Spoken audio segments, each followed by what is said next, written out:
This episode and the entire year of episodes is proudly brought to you by California Cryobank. Use code LOVEISLOVE for a free level 2 subscription to their donor catalog at cryobank.com. Love is love on the Queer Family Podcast. Love is love. I had read an article, and I do not remember when or where I read this, but I had read an article about two women who got pregnant at the same time. Mm-hmm. And it was in my head as just, and of course the article's talking about all the reasons it was hard and complicated and, and blah, blah, blah. But it was like, I was like, that's cool. Welcome, y'all, to the Queer Family Podcast, the show all about family, but with gay. I'm your gay host, Jamie, and this is the show that, as you know, highlights, celebrates, uplifts, and normalizes LGBTQ families in all of our fabulously, gorgeously, beautiful identities. Oof. And this episode is a fun one, y'all, because it's so lesbian. It is like the ultimate lesbian story. I'm not going to say much, but we got some reciprocal IVF, and we got two ladies pregnant at the same time. That's it. That's all you got to know. It's, yep. We also dive into a lot of donor conception and what that means for our kids and all the things, and second parent adoption, all the things that go in our queer families and the beauty of them. And it got me thinking about a time way back in season 1. I interviewed this woman named Emma, and she was the daughter of gay moms and had been conceived in the 80s with donor sperm, back when it was really, truly always anonymous and they had no idea who this person was. And she was telling a story about how when she was asking about the donor one day, one of her moms had her just draw a picture of what she thought the donor looked like because they didn't have any pictures. And of course, a little bit later, I'm at home after I had interviewed Emma, and my daughter, who was 4 at the time, started asking about the donor. And she wanted to know what the donor looked like as an adult because we have baby pictures of him, but we don't have adult pictures. And I thought of Emma's story. I said, well, why don't we draw a picture of what you think he looks like? And so she did. She drew this picture, and we have had this picture ever since she drew it when she was 4. She's 11 now. It's been on our fridge ever since. And this is it. If you're watching the video, you get to see.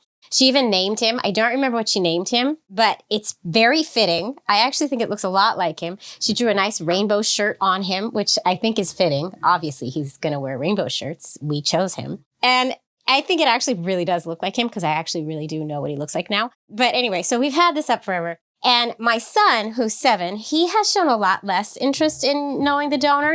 Each kid is different and you have to let them lead the way. But we have the folder with the pictures in it, and we bring it out whenever either child asks questions. And, he was asking about the donor, and he wanted to know what the donor looked like as an adult. So I said, well, we have the picture on the fridge. Did you know that Rose drew this? And this is what she thought he looked like. And he was like, that doesn't look anything like me. That's not him. That's not the donor. It's so funny how the kids are so different. And then I said, well, do you want to see some baby pictures of him again? Because we have them. He said, yeah, I do. He looked at them for 2 seconds, and then he was done. And then he was asking me about my favorite Pokemon, and we had moved on. But always good to have all these things. That's why this podcast is so important, because it's so great to hear what other people do to help their kids understand they're beautifully queer and all the things, families. Anyway, I want to roll this tape because this is sort of a longer episode. So I'm going to get to the episode. I love y'all. Hope y'all are staying safe and taking care of your mental health right now in these trying times. I'm here for you. I love you. I have my woke and proud t-shirt on to hold on to my wokeness. And I hope y'all are holding on to your wokeness too. You can get this shirt in my shop, by the way, in the show notes if you're interested in getting some woke paraphernalia. I don't know if paraphernalia is the right word, but you catch my drift. All right. Helen, Beulah, Jerson, please roll that tape. Let's go. 2 moms pregnant at the same time. Queer Family Podcast. Love is love. Hi, Anna and Becky. Hi, Jamie. Hi. It is such a pleasure to be here with you in the virtual studio. Let's just dive right in. Let's dive into your 30-second elevator pitch, because I want the guests to know who you are and why you're here talking to the Queer Fam Squad. I'm very excited for this because this is a doozy, this story. That's all I'm going to say. I'm going to let you take it away. All right, here we go. On your marks, get set, go. I'm Anna. And I'm Becky. We live in the San Francisco Bay Area. We got married in our living room in summer of 2020 and then decided that we wanted to have exactly 2 children. So we started building our family through simultaneous reciprocal IVF. Our 2 boys were born 2 years ago, 5.5 weeks apart. And we're here to talk about why and how and the pros and cons and what we learned along the way. Boom. You did that in 24 seconds. You get an award for that. And also reciprocal IVF at the exact same time. What the hell? What were we thinking? Yeah, we got that. We still get that a lot. Yeah. Yeah, and I'm so excited to dive in. But before we dive in, let's get to know you a little bit. So like, how did the 2 of you meet? What's your backstory? Give us a little rundown of that. We technically met on OkCupid. As you do. But it turns out we realized when we were texting each other that we had a mutual friend. This is so lesbian. A very close mutual friend who had been trying to either introduce us or set us up for months. Very ineffectually. Incredibly ineffectually. Clearly. But this is so lesbian though. This is like, I knew it was going to turn into very lesbian-y right and then, here. As a result, we took a selfie on our first date so that we could send to our friends. So now we have a selfie. We have a first date selfie, which is great because we would never have done that. I mean, otherwise. that'd be kind of creepy. Right. Yeah, totally. Ooh, can we take a selfie? Is it framed and like up on a wall somewhere? It should be because it's a pretty great selfie. It should be, but no, it is not. That's a good idea. Oh my God, it totally we'll should do that. be. We'll do that, yeah. I don't know why I'm thinking of this for you. I'd never think these things. You should get somebody to paint it. Ooh, well, that's funny because we actually have a painting from that friend's wife of our kids based on a photo of our kids. So that could actually happen. Happen. Oh my God, that's so full circle. If you do that with that picture. Yeah, totally. Okay. So lesbian. We'll make this happen. So lesbian. Okay. Yeah. So you met and did we have a U-Haul situation? Pretty much. Yes. Pretty much. We had 3 dates over 2 weeks and then immediately stopped counting because it was just like every night. So you moved in basically. Right. Not moved in. I think we officially effectively moved in like 6 months. 6 months later. Yeah. Yep. Yeah. That tracks. Yeah. It's the Bay Area, so it's a big commitment. It's a big commitment exactly, to get. Like Becky had to give up rent control, for example. Yeah. So. It's expensive. Yeah, I feel you. I moved from a very expensive city to another very expensive city. So I'm not winning on any counts here at all. When did talk of baby making come into the picture? Because for us queers, usually has to happen pretty early on because we got to get on the same page. I didn't come out until my mid-late 30s. And as part of that, decided... I can't remember the exact timing of when I decided this, but I was like, you know what? I am heading for my late 30s. I'm single. You know what? It's not happening for me. No kids. Oh. And I had really, really, really wanted kids when I was younger, probably not for the right reasons, you know? And so, do any of us really want them for the right reasons? Yeah. I don't know. Yeah. So I decided, I was like, in my head, I was like, you know what? I'm just going to come to peace with the fact that I'm not having kids and I'm going to just go all in on that. And so my mindset was that, I wasn't going to have kids. And then... Well, right. And I think we first talked about it. I mean, I think I brought it up sort of a little bit, but kind of very theoretical. Maybe, I don't remember the number, the 5th date or, within the first 3 or 4 weeks. Yeah. And I think at that point, you sort of said, I mean, you didn't say no, definitely not. But yeah. And then I had also had something in my dating profile that I had not removed, which was, I just came out. I'm not looking for anything serious. So this is, this is just for fun. And finally he's like, you know what? This is getting pretty serious. We need to check in about what right. This feels like this is serious, but So I think we had a couple conversations and then, then we're, I was. Right, I think I followed up. I followed up not too much later because I wasn't certain that I wanted to have kids. I feel like I always felt like I probably wanted to have kids, but I was never like, yes, I definitely want to have kids. But I definitely, in getting into a serious relationship, wanted to make sure that the other person was open to have, was also sort of in a similar probably or potentially, not like a hard pass. So I definitely think some other time within the next 6 months, we had a few more conversations that kind of made clear that okay. And then, of course, I was very excited. And this is what happens in so many of our relationships, because if you're not queer, if you're one of the non-queers, as I call them, these aren't really questions you ever really ask yourself, or you don't need to ask your partner all the time. So a lot of times I'll talk, I had a friend who ended up getting divorced because they had never talked about it. And then they were getting older, and she was like, wait, it's time. We have to do this. And he was like, I don't want kids. I'm not having kids. And he wouldn't budge. Mm-hmm. Right. So I think that there are some instances, like especially in the non-queer world, where they don't necessarily talk about it because it's kind of just assumed, just like all the roles that you play in the house are assumed and all the things like that. But with us, the sky's the limit. It could be anything. So we have to talk about this stuff, right? Like there are no assumed roles. I think they probably should be. They should be talking about it. Yes, that's my point. At least some of them are. I mean, I do know that at least some of them are. Some of them, of course. And this is not across the board. And I am not an expert in any way, shape, or form. This is just my way of saying queers are better. I see. That's it. That's it. That's all I mean to say with that, because it's true. It's so true. But also, I've been realizing I'm saying lesbian. It's such a lesbian story. I don't even know how the two of you identify. We both do identify as lesbian, yeah. Okay, good. Woo. Okay. Let the lesbian jokes fly. So, Becky, you convinced Anna. And then what? Yeah. Well, and then we wanted to do the whole getting married thing. To keep it traditional. Well, or just, also keep it buttoned up legal, and also just get to know each other better. Right. I mean, I feel like the more important part was just that, didn't want to start having kids didn't with want to live in someone sin, months, Becky. 6 months in. Yeah, that was really the main driver. And then we were planning our wedding for the summer of 2020, and then our good friend COVID stepped in. Yeah. And, we were going to have, like a bigger, not big, but, maybe like 100-person wedding. It turned into us by ourselves in our apartment. In our living room. It was actually really nice. It was actually really nice. We had our the woman who was going to do our in person. She did our online ceremony, and we had her in one laptop. We had 3 laptops.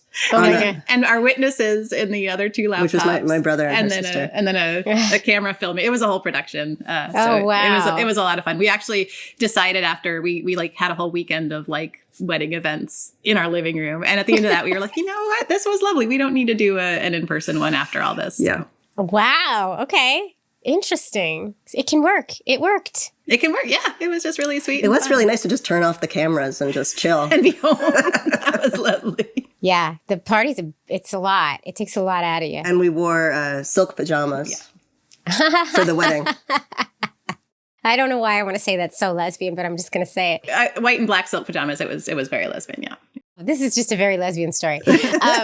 Okay, awesome. So you get married, everything is hunky dory, and then you decide you want to go screw it all up by getting pregnant at the same time. Exactly. Yeah. So we didn't go in saying, oh, at least at the beginning saying, okay, we're going to do it. It's going to be at the exact same time. Walk us through your process. So I was 38 when we met and 40 when we got married. And so obviously, wanted to get started on things. And I had read an article, and I do not remember when or where I read this, but I had read an article about 2 women who got pregnant at the same time. And it was in my head as just, and of course the article's talking about all the reasons it was hard and complicated and, and blah, blah, blah. But it was like, I was like, that's cool. That's a thing that exists. And we started talking about kids, and, we knew that primarily because of my age, we wanted to, get our family started. Well, started and finished. Right. Started and finished. We had settled pretty quickly, I think, on reciprocal IVF because we both wanted to have a genetically related child. And I think I wanted to carry. I don't think we were both super attached to carrying, but because we wanted 2 and we each wanted a genetic connection, that made sense. And then and I think I did. I think a priori I probably wasn't obsessed with carrying, but at the same time, I think I did like with reciprocal that you sort of have the, you have a genetic connection and you have the sort of birth connection. But at this point, you were only thinking about one of you getting pregnant at this point, or were you already thinking we would do this at the same time? I think it was in the mix pretty early as an option.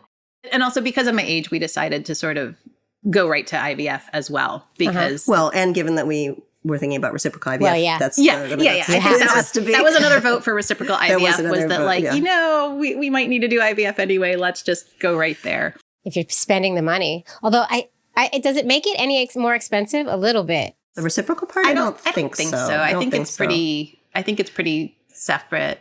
Because either way, you're going through the same steps, just switching the body between.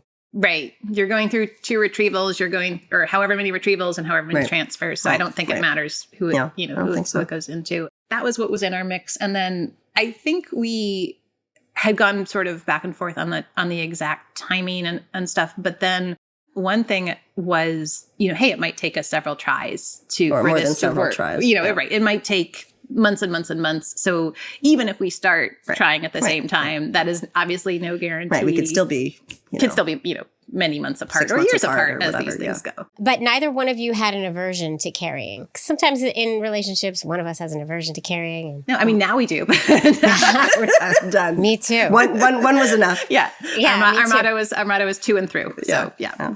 Was the ultimate goal, like the big wish that it happens at the same time? Was that the wish? We wanted kids to be close together. Part of our thinking too was like, how do we help our kids feel as connected to each other as possible? Mm-hmm. And obviously, their siblings growing up in the same house, obviously they're going to, feel close. You would hope. You would hope. You would hope. And, so we went with the same sperm donor for both of them. And, we went with reciprocal IVF so that we would each have, a different connection to each of them. And then, I think having them close together in age as well, as close as possible, was something that we thought about in terms of their closeness to each other. And also, I sort of had this thing in my head about the grandparents. And this is something, and this was a thing that from talking to other families where it's like, well, it's, it's really hard for the grandparents not to show a little more interest in the grandkid that looks like them. That's a hard thing not to do. And so part of my mind was, well, if they come at the same time, that'll be really hard for them to do, even subconsciously. And I have to say, all the grandparents have been. First of all, I don't think it would have been a problem. No. And all the grandparents have been totally amazing with both kids and like really into both kids. So that's never been an issue. But that is a valid fear that deserves a little bit of airtime, because I had that fear because my wife carried one and I carried the other years apart. And I went second, and I was afraid that my in-laws wouldn't take as fondly to the one I gave birth to. It was a fear I had. I squashed it quickly, and I didn't speak on it because it's such a taboo thing to speak on, right? But it is a fear, and I think that it's something that I think it merits being brought up, because I think a lot of us have these thoughts in our heads and we are afraid to speak them out loud.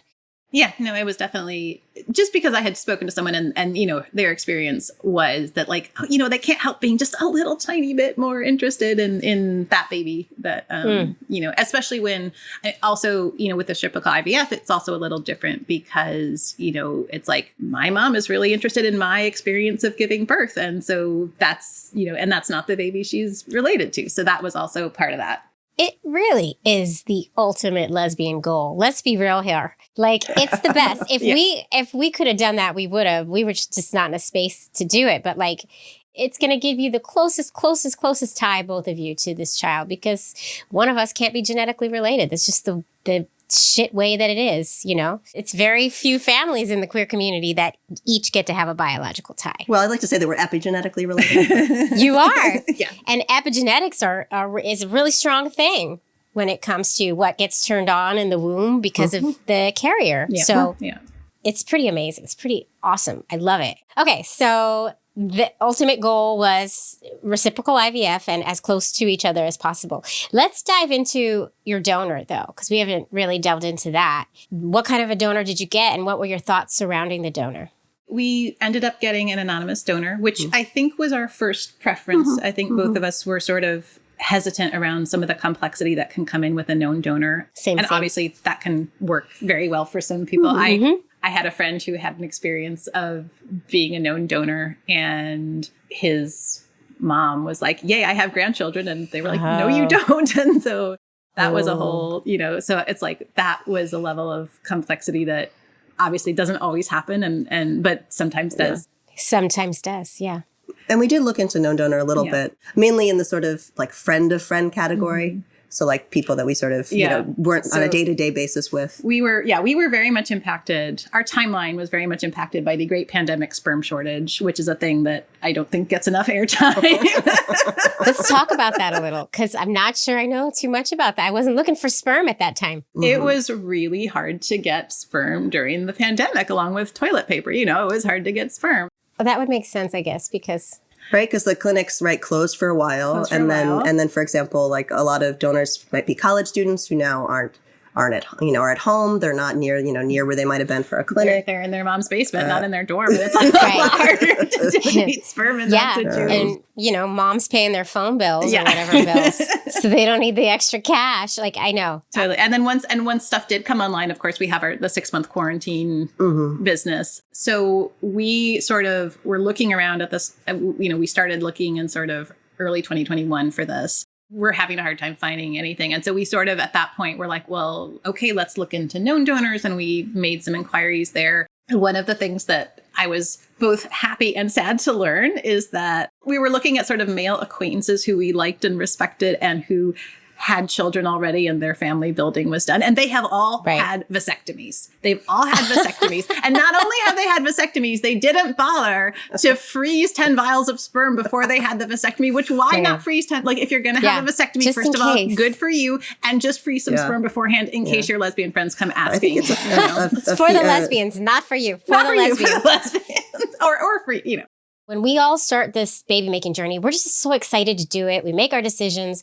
I know for me, I didn't think that much about even the implications of using an anonymous donor ID donor. But now I have children and I'm realizing, oh, wow, that's a thing and that's a thing. And maybe I should have thought that through more, right? This is why conversations like this need to happen for all those folks who are about ready to start. We'll be right back. Queer Family Podcast. Okay, this sounds like a really great time to interrupt this episode just to tell you about my promo code at California Cryobank, because you might be getting ready to start that family. And if you're looking for using donor sperm at a cryobank, California Cryobank is the one for you. You're just going to go to cryobank.com. You're going to use code LOVEISLOVE, and it's going to get you a free level 2 subscription to their donor catalog. They have been helping LGBTQ folks make their families for over 45 years. They are trusted in the industry. I use them to make my babies, and I don't regret it one bit. I absolutely love the family I made with the help of California Cryobank, and I think you will too. They have a very large and diverse selection of donors available on their site, and they give all kinds of benefits to the LGBTQ community, like second parent adoption letters if you need them, and much, much more. So if you're looking to start that family, head to cryobank.com right now. Use code LOVEISLOVE, and maybe, just maybe, you will find your donor. Okay, let's get back to the episode. Love is love. When we started looking, there was not a comprehensive genetic screen on a lot of the donors. And they got tested for sort of like the most common, like Tay-Sachs and like the sort of high profile ones. They didn't have blanket genetic, like a lot of them didn't have that. And that came in as we were partly I think those screens existed. Those screens existed, but they weren't like routinely, everyone didn't have them. Like you didn't look at the donor and didn't get like your download of the 300 things. But that kind of came in halfway through our process. I think after we had already done our first, we had made our first embryos at that point. But that was just coming in. And the one thing that's I think is going to be interesting to watch in that space is now there are screens for cancer genes and heart disease genes. And that's a whole different. Oh, that's new. Yeah.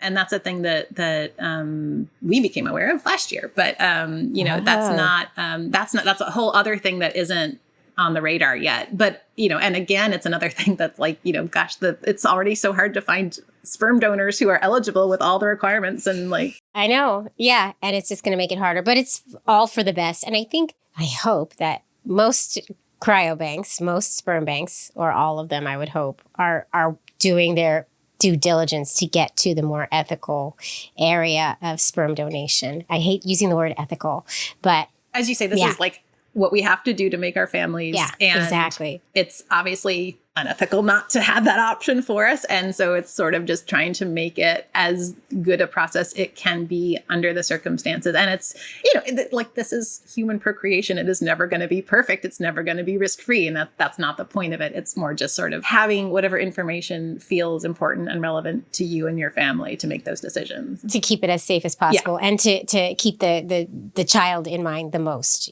That's really the end goal.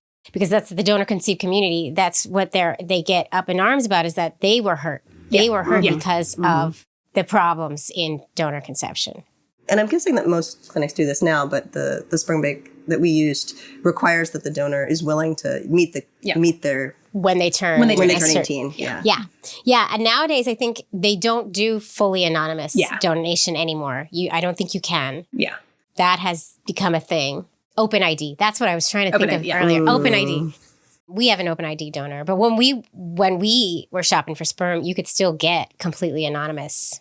We went with the open ID. All awesome stuff. Amazing. The one thing that was really funny for us, but like the big roadblock we faced then was actually getting sperm. Right. Because so we finally like found a donor who we recognize, like, okay, this is our donor. And then the way that they work is they ration the sperm because they have donors, a new donor comes on and everyone's like, oh, that one, that's our, very popular donor. And so you get 2 vials per release. And a release is every few months because they're waiting for the next batch to clear quarantine. And right. 2 vials per family.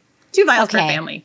We are one family. But you're each like wanting to get pregnant. Yeah. Right. Yeah. So that's not going to go very far. And with IVF, I don't know, when I went through IVF, our doctor used 2 vials per cycle. It was one vial per round. But we were pretty confident that there was going to be the need between the 2 of us to have more than one round. So that was like the most stressful part of our process. Well, right. Yeah. And the problem there too, in terms of the number of rounds, is that before either of us got pregnant, we needed to have all of the embryos that we were going to possibly have ever, right? Because basically, once either of us got pregnant, basically we were done for life because, by the time, at least, especially for me, with my age, like by the time I finished being pregnant and however much time had gone by, I would be in my... Oh, you can't harvest new eggs after that. New eggs after that. Right. Yeah. So you need to get them all. Yeah. Right. So, Gotcha. and then... Right. And for Becky, less so, but we also, wanted it to be done. So we had this very, very stressful experience. So it's limited to 2 vials and you have to phone them the morning of the release and be early enough in line to actually get the 2 vials because they run out. Oh my God, that's very stressful. And I think they only have the possibility of putting like 3 people on hold at one time. So you basically keep calling and keep hitting a busy signal. It's like calling the radio show. Yeah, no, like literally. It's just back in the day. Totally like we had them on speed dial and we were both just like... It was the most stressful 5 minutes. Yeah. And then you get, then they're like, Sperm California, can you hold? And we're like, yes, we can hold. I think this is, and then you're like, oh God. Yeah. Oh. The second time we did it, which was even more stressful than the first, right? Because the first, it's like, if we don't get it, maybe we pivot, maybe we even use another donor. The second time we did it, we had already done 1 round. And so we really wanted to use that same donor again. So we really needed to get, that sperm. And when you say 1 round, you say one of you already did a retrieval with fertilization. So you used that. The vials, so we got 2. So the first time we did this, we got 2 vials. And as soon as we got those vials, we were all set up with our clinic. We started our egg retrievals. And so we did them they were very close, basically at the same time, our egg retrievals. And so Becky went and so that was 1 vial each. And so Becky went first. You had, I think, 11 eggs. Oh, yeah. 11 eggs. 7 fertilized. Yeah. And then all 7. Yeah. And then all 7 made it. All 7 made it to blastocyst. It was, they were just like, I know. I mean, congratulations. Yeah. That's how I felt too. Those are good numbers. So we're like, yeah. And they were, had reasonable quality and, and I'm a bit younger than Anna as well. So we're like, okay, we looked at the statistics. So we're like, okay, it seems like, in the upper 90% that like pregnancy would be possible with these embryos. That's awesome. I got 2 sad B/C grades. Sorry. It was like, oh, that's the worst. Well, so that happened to me too. So we were like, okay, we need more sperm. And we got to now wait the 3 months for the next batch of sperm. And we got to do the phone call thing again. And we get through. No, but the thing we did too is that we okay. Here's how we cheated. Our dirty trick. We had another friend come over. So it was 3 of us. Smart. Repeatedly. Smart. Yeah. And then our friend got through. She was actually the one that got through and handed it to us. Yeah. It takes a village. It takes a village. And like come over and sit on our porch 6 feet away from us because we're still in COVID. Right. And speed dial our sperm bank, please. Thank you. You're a great friend. Talk about a true lesbian story right there. There it is. Oh my God, so amazing. So you got him again. Oh, and we took selfies with so I went, because this was all local to us. Each time I drove to the sperm bank, got the big nitrogen tank with the vials inside, and I drove home. Right, I was doing work from home. Becky was working from home. Drove home. We posed. Took a selfie with our sperm. And then you drove it to the clinic and dropped it off. Oh my God. And the fun part is that we have 2 of those photos from the 2 batches, and one of our kiddos was born from the first batch, and one of our kiddos was born from the second batch. So they each have their own sperm selfie photo. And we almost didn't do the second one. And Becky's like, "No, just drive. Come on, like, we need to do this. We need to do this." Oh, that's so sweet. And you had to put them in their little origin story books. We did origin story books, and they are in there. Yes, yeah. We have board books. We made board books for them of So their sweet. origin stories with all that. Complete with the selfie and also a picture of them as an embryo. Yeah. The embryo photo is the coolest thing. I feel like it's like IVF worth it just for that. Just for that. Like, this was you as a so cell. cool though. So then I did 2 more rounds. And my second round was the winner, and I got three high quality eggs from that one. We did 1 more insurance round, and I got 3 more moderate eggs. Was this all covered by insurance? So we had a little. So I work in tech, and so they do have some coverage for IVF, fertility benefits. For fertility benefits. That's good. That's better than most. Yeah. No, it is. It is. And it helped substantially. So we had this coverage, and when we were talking to our clinic, they said, "Well, we have cash prices and we have insurance prices." And what? Yeah. So, we sort of had to decide in advance because we had, sort of limited And if you coverage. use the insurance price, my understanding is if your insurance doesn't cover all of it, you cover the rest. Right. Which then could end up being worse for us in theory than us just having paid the cash price. But you Such don't have bullshit. solid And numbers to begin with. Yeah. So you're just kind of Such guessing as to bullshit. where you're going to end up in terms of what amount of money you ended have. up slightly underutilizing the insurance. but I mean, it was still very helpful, It was but very helpful to have it. Helpful, but also what the actual fuck? That is so ridiculous. That makes me angry. I think that's a pretty common feature It of is. medical stuff. And it's, in it's the US, great that they are offering cash prices to help people, but it just made the mental load just so much of like, oh, okay, should we do these meds for cash? Should we try to put them through the insurance? And of course it's going to take months for all the You don't claims to be find out, processed. You don't find out what's gotten Right. covered and what hasn't and all that And it's a until like lot months of and months phone later. calls. Yeah. We need an overhaul. Anyway. Yeah. So We finally have all of our embryos. Yeah, we used all of our 4 vials of sperm. We've got all our embryos. We're ready to go. And so now we're like, okay, now this is sort of the final decision of, yes, we're going to do this at the same time. Or at least start out that way. And then our fertility clinic said, you cannot go at the same time. oh, really? Yeah. What? Why? Because why? What was their reasoning? Their reasoning was because we were doing reciprocal IVF, we were sort of in 2 places in their system at the same time. And they didn't want us, they couldn't have one person be involved in 2 transactions 2 at the same things time. at the same time. So Interesting. I went first, then I did a transfer. My first transfer was unsuccessful. My second transfer, I got pregnant and stayed pregnant. And then Amazing. basically then I went in for the 6 and the 8 week scans with the fertility clinic. And then at 8 weeks, they said, okay, you're graduated. And now we'll do Becky. Now we can do Becky. Now it's your turn. Now it's your turn. Yeah. And Becky, were you nervous at all? Like when she got pregnant and then like time is ticking by. Like, did you get nervous? I would, because I'm neurotic and I'm crazy. I would have gotten really nervous that it wasn't going to work for me. Well, I mean, I think I was nervous it wasn't going to work for me, but I guess I don't know that it was specifically about like the timing. I don't think that I was like so driven by like it needs to be kind of at the same time. I mean, definitely after getting pregnant, I, spent months looking at those tables of like the, percent chance of miscarriage by age and gestational week. Oh God. Yeah. But yeah. So the next time, so this was also my second time of a transfer, and that also was successable. Amazing. So yeah, and they both took. Yeah. So there we were 7.5 weeks apart, pregnant. Yeah. And they started about 7 weeks apart, and then were born more 5.5 weeks apart. Oh yeah, because that's how it shakes out. But like, what were people's reactions when you told them we're both pregnant? Like, I mean, we had sort of told people our plan, and that's when we usually got. Are you sure? Are you sure? Are you sure? Yeah, a lot of that. A few people were like, that's very cool. That's so cool. And most people were like, do you have any idea what you're doing? Have you thought about this at all? Do you not know that, this is a big deal? Oh, God. We got support. We definitely got support. We got a lot of, just want to make sure you thought this through. Yeah. Like, yes, we're lesbians. We have thought this through a lot. Right. That's all we've been doing for the last 3 years is thinking this through. Right. That's going to be my answer for everything. Yes, I'm a lesbian. Yes, I'm a lesbian. Yeah. You're both pregnant. How'd it go?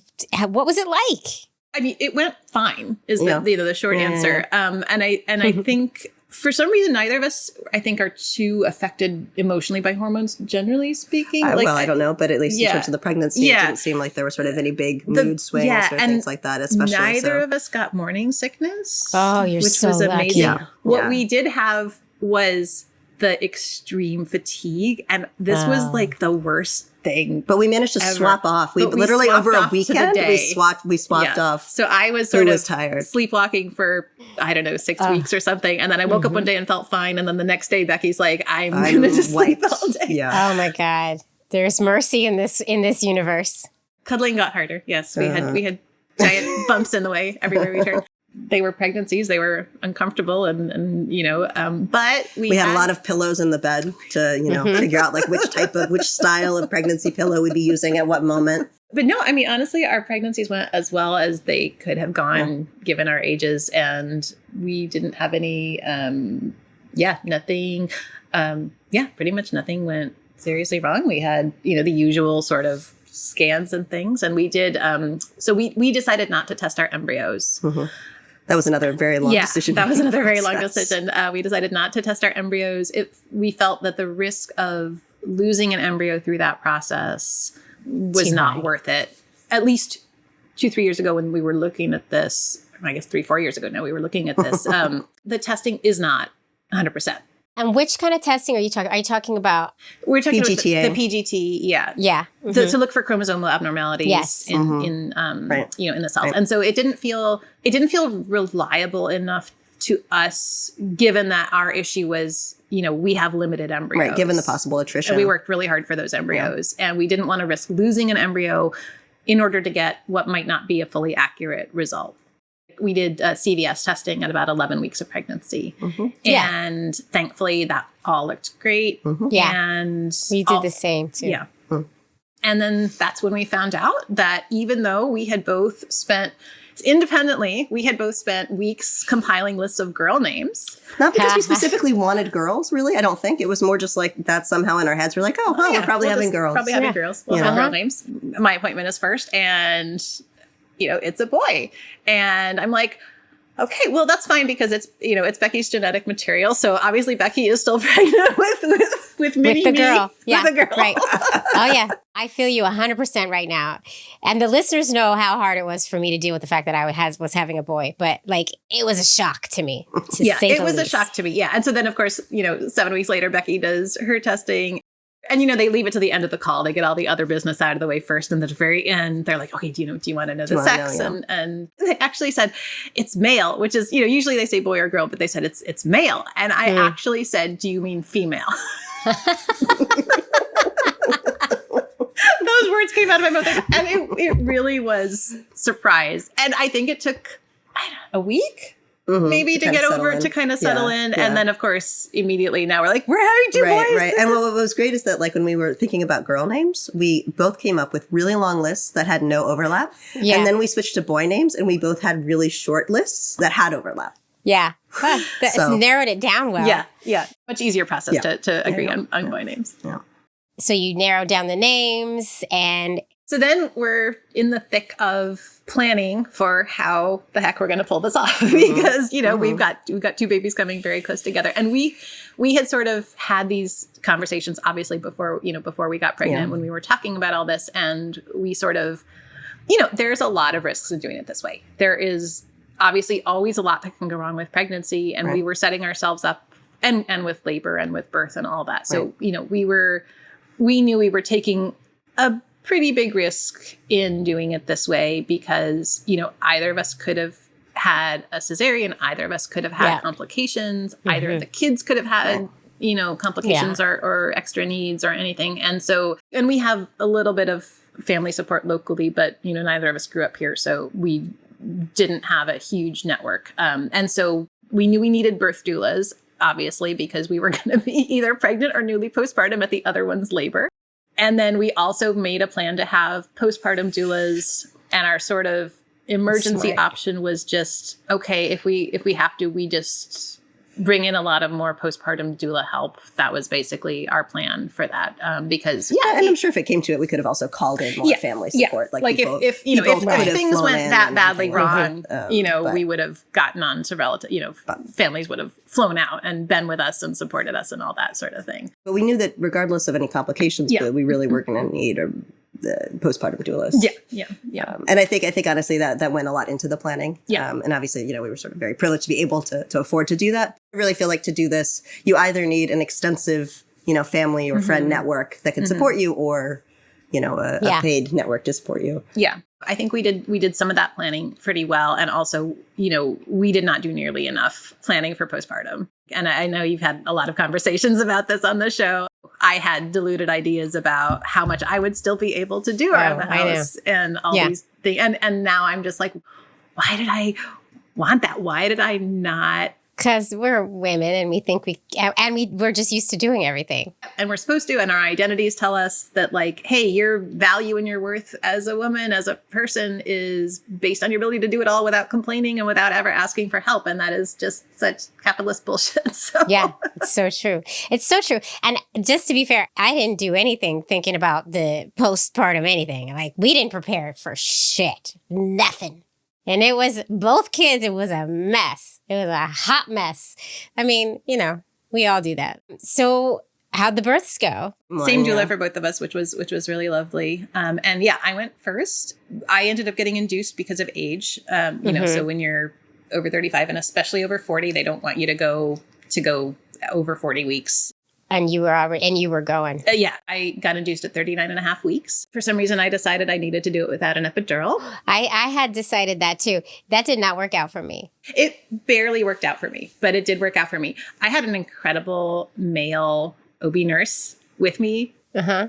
And when he walked in the door, my doula took me aside and she said, look, the male nurse, are you okay with that? And I said, absolutely. Thank you for checking. I am totally good with that. I had a deeply healing experience being in a lot of pain, making a lot of noise, and having a supportive man follow me around, because he had to do the monitor. He had to keep the monitors on because I was on Pitocin because I got induced. And he just crawled around and followed me around, and he defended my birth. He had my birth plan memorized, and he defended it to every single person who walked in the door. He was like, the doctor was like, oh, well, have you thought about, like, she doesn't want one. Wow. Before I even had a chance, before my doula had a chance. And I had this profoundly healing experience because I've been in straight relationships in the past, and for some reason, there is a set of cis straight men who really think that we're making up period cramps. Oh, I know. And I don't know what their obsession is with the fact that we're making up period cramps, but we are not making up period cramps. And so for some reason, having this man there who was taking care of me, he was doing an amazing job taking care of me. And he never once asked me to be quiet. He never once asked me to, like, do anything for his convenience. Like, oh, could you stay still? Like some nurses do. So I had a really amazing experience with that. And then I had a lot of pushing. Because one of the things you need to check when you're doing reciprocal IVF is, what is the average head circumference of your spouse's family? So thanks, Becky. So I had the big-headed baby. Oh, dear. I never thought about that. So, and we should get that information from the donor too. What is your head circumference? Right. What was your head circumference at birth? Anyway, it went fine. It went great. But it was so critical to have that birth doula there too. Yes, no, the birth doula, because Becky was, resting and exhausted the whole time. I mean, I was there, obviously, a lot of it and holding hand and everything, but I couldn't do any of the like physical helping, and I also needed to take breaks and things. So I was like 37 weeks pregnant. What was going through your brain, Becky? Like, you're like, oh my God, I'm going to have to do this in a couple weeks. Definitely some of that. It was definitely a little weird to be like watching the whole process when that was going to be sort of imminent for me, and definitely a little bit past the point of return, right? At 30, there's no turning back. At like 30, I don't know, 4 weeks, or I forget what it was, but something like that, You were seeing it up close and personal. I think I was pretty tired. So I think that was the main but it was honestly pretty hard to take a nap while you were screaming. I was not very thoughtful of Becky at that time when I was, doing my thing. Rightly so. So baby one comes. Yeah, and then we have our sort of one baby honeymoon at home. And the other big thing that we did not see coming, so our dog joined the family sort of halfway through. So we had done all this. There's a online class we did called Dog Meets Baby. And we had done all this preparation. We want to make sure the dog is good with the babies. We want to make sure the dog is good. So the dog couldn't care less about the babies. The dog completely ignored the babies. The dog hated our doulas. Oh, well, so I weird. think she did start to care about the babies, but it was more of a protective thing. Yeah. That was then get the heck away from my babies. So we spent most of the 6 weeks in between the two births trying to do dog training with a newborn and an 8-month pregnant woman.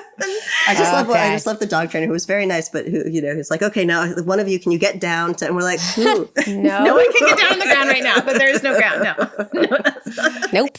Put the baby down if you would like us to put it down. That was honestly a lot of time and mind space when we had a newborn at home. Other than that, it was, it's a newborn. And then as we hit our stride. Yeah, just as we hit our stride. I feel like it was actually the week before I went into labor or gave birth, was induced. We had actually started going out a little bit. Yeah. In terms of with the stroller. Yeah. We had made it to the park. We had made it to the park once. We had left the house. Yeah. So it's dinner time. Becky checked her blood pressure. I think it was actually that afternoon. I checked it and it was above their threshold. So I called and they were like, okay, wait 4 hours, check it again. If it's still high, then you'll need to come in. And so then around dinner time, I checked again. It was still high, needed to go in. So we're like, okay, good. Should hopefully be back after, after they check things and everything.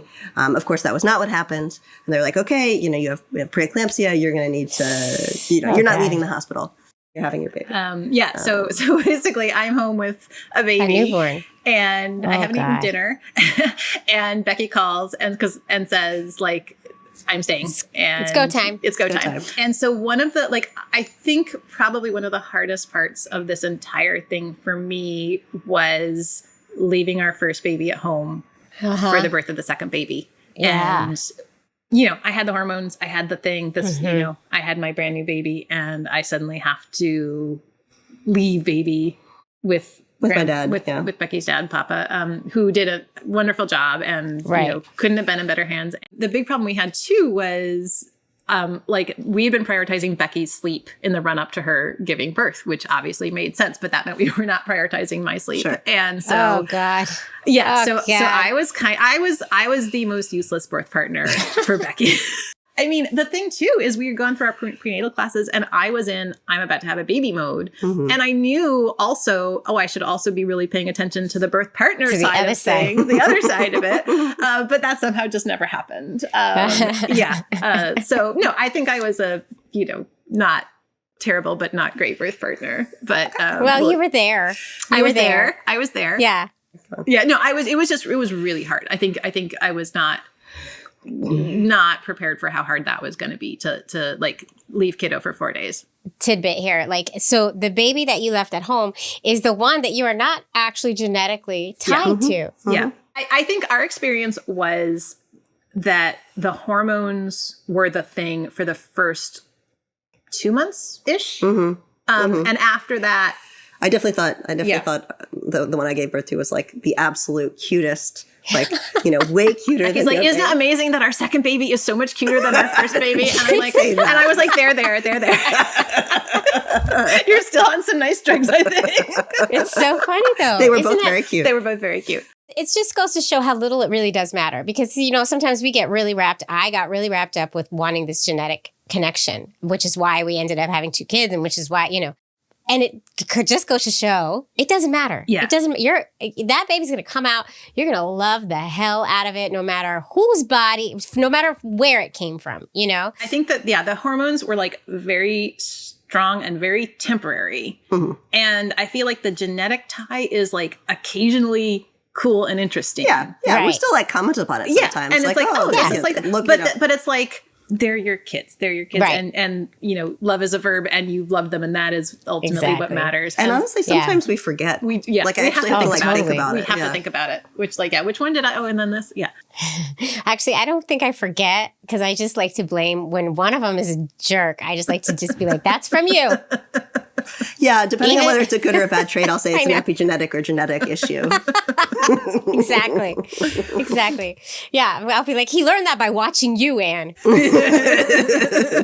Yeah, your uterus switched off those genes. Yeah, right. So funny. So Becky's turn, and we do it, and it happens. It went well. It was a similar, like I had to be induced because of preeclampsia. I had, Anna had gone in sort of saying she, pretty much didn't want to do an epidural. I had said to myself, well, okay, I'll start, I don't think I want one, but I knew when I had already said this that like, okay, if you are not sure if you want an epidural, you're probably going to get an epidural, which is exactly what happened. Because things kind of, ramped up. And then I was like, yeah, no. Yeah. And Anna, being a good birth partner, knew when to just take me seriously, because I knew, there was a point in her birth where she was expressing potentially wanting an epidural. Yeah. And I knew that I should, push back a little bit and try to pause things and all of that, which I did. But she knew that when I said it, it's like, no, she needs it. I remember. I was like, why did I even think? Running. Why did I even think? So we were at a teaching hospital. Overall positive experience, but there were some funny things. And one of the things is you're dealing with residents. And my sort of motto of our birth is I had the amazing nurses and the not so amazing doctors, and Becky had the amazing doctors and the fine nurses. And the anesthesiologist resident who came in to talk to me, because they always come and talk to you regardless, because you might always need it. Right. Just in case. Just in case. To get your sign off if you. And, he sort of, I was like, oh yeah, well, I've got a birth plan. I'm, hoping to avoid the epidural. And he actually said, that's what they all say. Oh, thanks, asshole. That makes me want to keep away from it even more. That's exactly it. Yeah, and, and of course, now I'm thinking about it. I mean, he doesn't know. He doesn't know. He doesn't know. Why would he know that I got through it? But anyway, right. But Becky had. I'm sure he follows up on all of that. Right. But I was like, I was glad, that Becky had a lovely anesthesiology resident. That's good. Because when you make the decision that you're going to take it, because I wasn't sure. I knew I wasn't going to take it. And then when I changed my mind, it was like, nope, now. Where is that person now, Right. please? No, I don't want another one to come before that thing is in my back. Right. No, I remember because they, probably do this at most hospitals, but before they give you any drugs, they scan your, wrist thing. At least that's what they did there. And so like, I just remember someone walks in and I'm just like, I just like stick my arm out. Let's go. I'm ready. Let's go. It's coming. Another one's coming. Go. Oh, yeah, God. No. So, and then after that, it was just so relaxing. Like I slept for an hour. It was delightful. And then while I was giving birth, we held hands. Yeah. Becky basically gazed into each other's eyes. Like it was very it was very calm and peaceful. I kind of get why people do that now. My wife's was she got the epidural and then it was like smooth sailing from then on, and we had like a music playlist while she was pushing, and it was like chill. She was cracking jokes in between the push. Mine was a very crazy experience. It's like a whole other story, but it does make a big difference in the calm department. Yeah. Yes, it does. And then I think the big problem then was exhaustion. Like I was just not we got to the postpartum room and I was not in a good place. And I went to sleep for 5 hours because I couldn't, and that's like, I know. I was going to ask you for help and you're basically like, I'm not always going to be able to help you.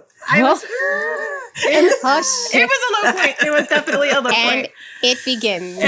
Yeah. I am the one who pushes through. Like, I am the one who of the two of us. Yeah. I push through. I'm the one. So this was like my one moment where I was, and this was completely broken. And this was the moment where I had literally just given birth. I'm trying to deal with a screaming baby that I can't figure out what to do. He was a screamer. He was a screamer. Yeah, he was screaming. He was not pleased for the first couple weeks. For the first while. I just remember sticking him in the bassinet that they put, next to the bed, and just he's just lying there screaming, and I'm just like, I'm gonna just. And actually, this is a thing I actually do have a big issue with, and it is somewhat related to hospital cost cutting. It is somewhat related to the push for breastfeeding, and it is that. Back in the day, it wasn't a choice. They just took the baby to the nursery and obviously want to be with the baby in the hospital. But there needs to be a very easy way for you to say, I am too tired to do this right now. Oh, I know. And that I'm guessing if we had said that, right? The magic words. If we had asked. The magic words I tried. because this was my first pregnancy, but it was my second kid. I was tired. I mean, my kid was 4, but still, I'm a tired mom, and I had to have an emergency C-section, so I was in a lot of pain. I couldn't reach over. I asked them. I said, "Please, can you take him to the nursery? I need to sleep, please." No, they wouldn't do it. They wouldn't allow me to. And they shamed me for it. Oh my God. And then after that, they barely even helped me. Like when you have a C-section, you can't reach over and pick the baby up. They didn't help me. I've heard that the magic words to say are, "I am so tired, I'm unable to safely care for my baby." And if they refuse, ask them to document in your chart that they are refusing to provide that. I would be so scared to say that, though, because I don't want them to take my baby. Of course. And already I felt so judged. Yeah. And I wanted to be like, it's my second kid. You don't understand. I'm tired. Right. Like, I was a mess. Yeah. I texted my wife because my wife couldn't stay that night. So basically same situation because she had to go home to our kid. So the first night in the hospital, I had a C-section. Couldn't do anything, and the nurses were terrible to me. And I texted her. I was sobbing. I texted her. I said, "This is the worst night of my life, and you're not even here." Like I laid it on her so thick, so thick. She was like, "I'm sorry, babe. I'm sorry." Like, oh my God. Oh my God, though, yeah. No, but to your point, and like there was not really much we could have done. I mean, and so I slept for 5 hours, woke up, felt a lot better, and we were good after that. Did you both breastfeed? Yes. And so you were able to help each other out? So yes, absolutely, yes. yes. So I mean, at the beginning, right. So So our lactation consultant has said, sort of our understanding was that for like the very beginning, it makes the most sense to only breastfeed the baby you gave birth to. Right. Because like the breast milk is different at that point. There's colostrum and everything. And also establishing the, Right. Establishing that and everything. Although actually, when I had my baby, we did use some of your milk. We to supplement. We did. We did some supplementing with my milk because we had an experience with our first kiddo where my milk didn't come in for a while, and he actually had issues with blood sugar, which led to a one night stay in the intensive care nursery. Not just for scary. Scary for sort of complicated other reasons that he was fine, everything was fine, but they needed to monitor some stuff. So we were like, next time we were like, okay, if he needs milk, we are going to give him more milk. We have milk. We're going to give him more milk. I wish I had been faster to supplement with formula too. That's the other thing that I really wish I had been faster to do. That's what we learned after our first one. And so we were like ready to supplement if we had to. And we ended up eventually, we did have to in the end for both. And then as it turns out, I did not have quite enough milk. Becky had a ton. So it worked out really well. And we ended up doing a lot of pumping because we had our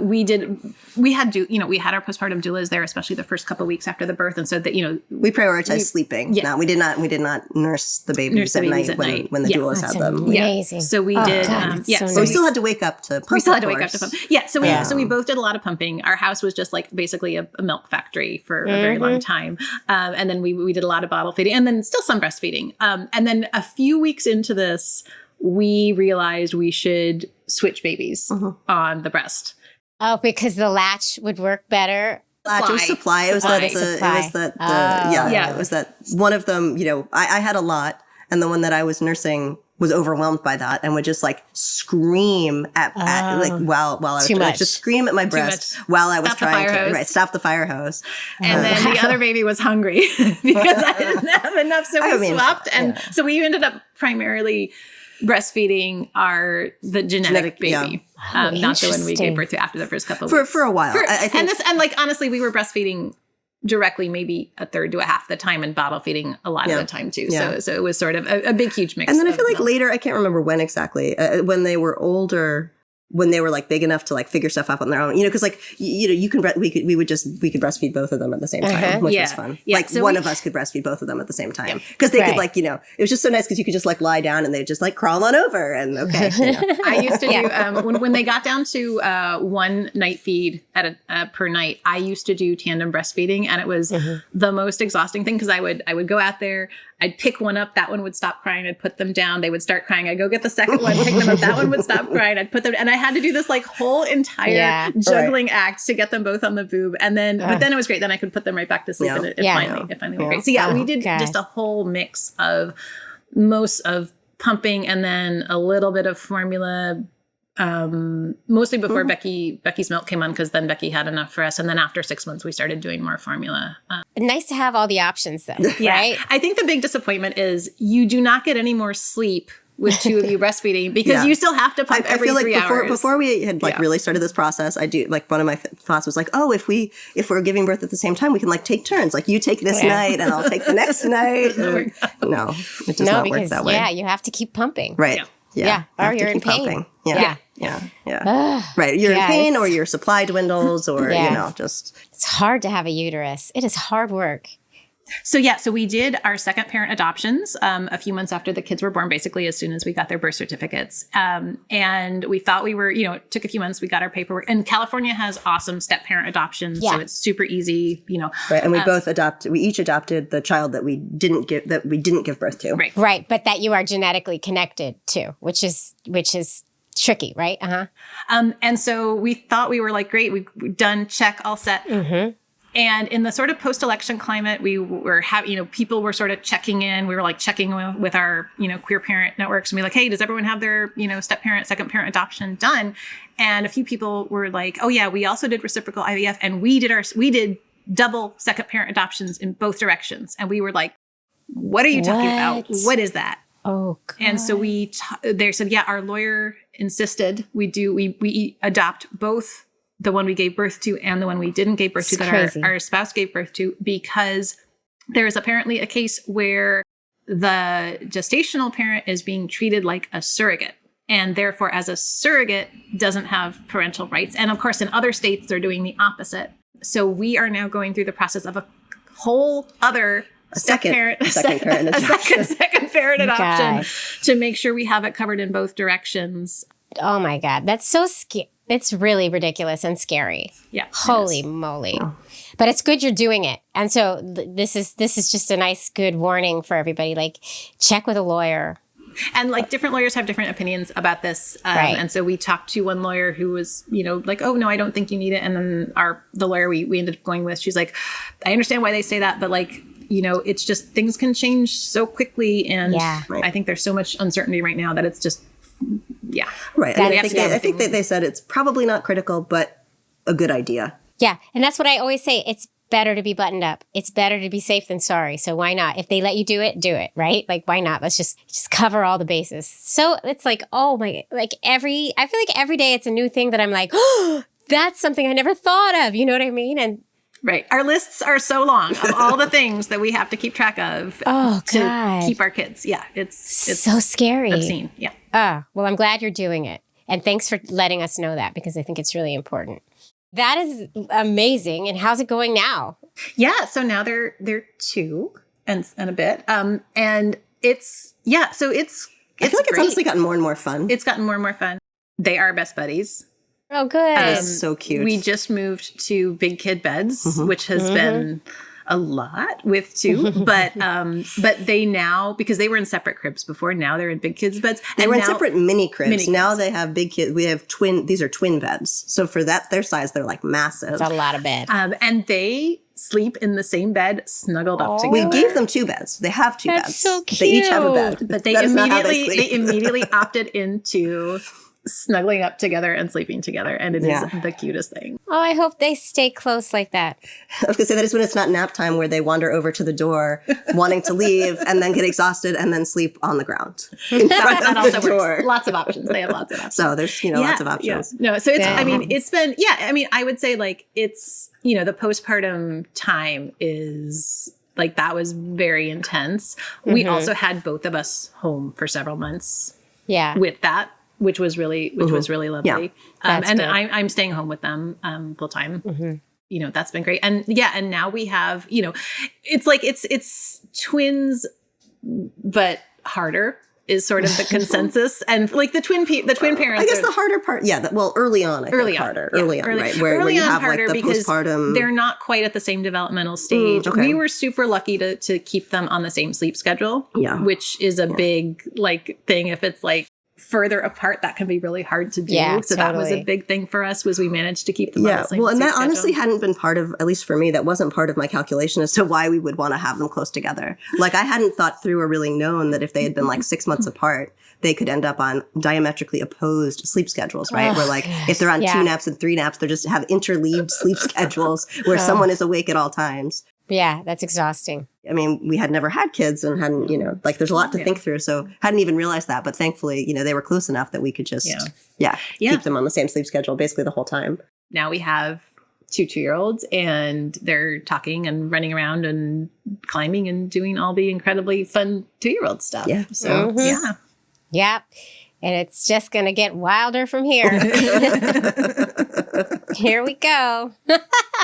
Well, it's really awesome. It's amazing. And I'm so glad you came to tell this story. 2 pregnancies at the exact same times. Who'd have thunk? Once again, just goes to show that the queers are better and do it way better. Everything. All things better. I think for me, the big sort of takeaways for me is obviously, there needs to be so much planning on the postpartum, which everyone should be doing anyway. Right. Everyone should be doing that anyway. And then there's a really great episode with the Pregnant Together folks talking about their postpartum plan. Like that was like, yes, that's what I should have done. That was. I know. Wasn't that crazy? I still can't imagine actually going as hardcore as they did. Like, I'm not sure I would allow myself to. You could actually enjoy having a newborn. That's possible. Like set yourself up with that. Set yourself up with that. I think the other big thing for me was postpartum medical care. That's a thing that is absolutely terrible in our system. And a home birth was never on the cards just with our age and medical age and stuff like that. But I didn't realize that I could just hire a midwife for postpartum care. Yeah. And I think I would have prioritized a midwife-led hospital birth if I could do it over. And failing that, or even in addition to that, midwife postpartum care. Because the postpartum care, especially if you're doing the thing we did and you have to, postpartum care, and it's so important. And, I am still dealing with postpartum issues because I didn't really, have the capacity at that time. So I am still dealing with postpartum issues, I think. And he's 7 years old. Like, if you don't deal with them, they stay with you. Yeah. And I had an appalling 6-week postpartum visit. It was terrible. And still paying for that.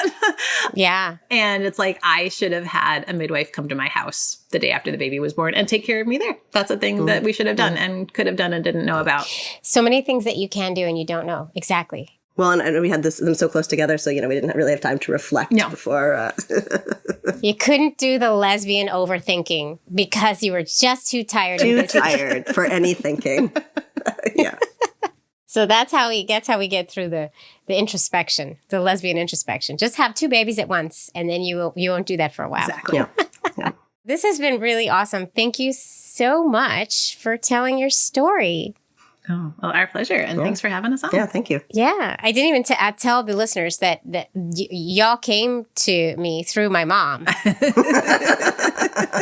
Which is amazing. I somehow didn't even know about the show until a friend of mine who is your mom's neighbor mentioned it to me. And I was like, oh, okay, I need to listen to that. I have been binging ever since. I think I'm about 3 years back now in the archives, just loving it. So funny. Because my mom has been saying, so-and-so has these friends. They're lesbians and they both were pregnant at the same time. She's been telling me, you should have them on. She has been talking about you for a while.